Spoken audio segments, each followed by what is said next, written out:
இவங்க வந்து அந்த பொண்ணை வந்து இவங்கள பிடிக்க வைப்பாங்க அப்படின்னா, இவங்களுக்கு இயற்கையாவே நிறைய நல்ல குணங்கள் இருக்குங்க பாத்தீங்களா. அந்த நல்ல குணங்களை அந்த பொண்ணு முன்னாடி மேனிஃபெஸ்ட் பண்ணா போதும், அந்த பொண்ணு வந்து அட்ராக்ட் ஆயிடும் அப்படின்னு சொல்லலாம்.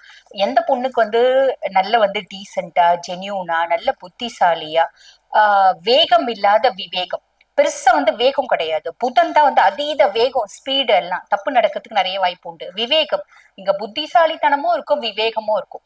அப்ப ஒரு வேகம் கிடையாது. எது ஒண்ணு செஞ்சாலும் பக்காவா பிளான் பண்ணி கரெக்டா செய்யறாங்க. எல்லாமே பர்ஃபெக்டா இருக்கும்போது அந்த பையனை பிடிக்காம இருக்குமா? எந்த பொண்ணுக்கு பிடிக்காம இருக்கும்?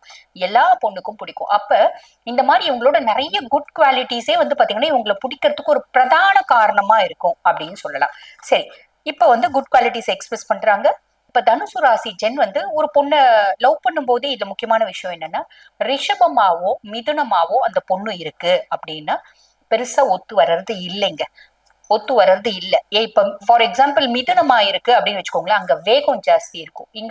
அங்க வந்து புதுமை புதுமை புதுமை, மாற்றம் ஒன்றே மாறாதது அப்படின்னு நினைக்கக்கூடியவங்க மிதுனம். இவங்க பழமைதான் வந்து பாத்தீங்கன்னா பெஸ்ட் அப்படின்னு நினைக்கக்கூடியவங்க. சோ எண்ணங்கள் இவங்களுக்கும் அவங்களுக்கும் பெருசா ஒத்து போறது இல்ல. இவங்க எது ஒன்னும் டைம் எடுத்து பர்ஃபெக்டா ரொம்ப எல்லளவும் குறை இல்லாம கரெக்டா செய்யக்கூடியவங்க. ஆனா மிதுனம் வந்து பாருங்க, வேகம் ஜாஸ்தி. ஆக நிறைய விஷயம் ஒத்து போறது இல்ல. ரிஷபம் பெருசா ஒத்து போறது இல்ல.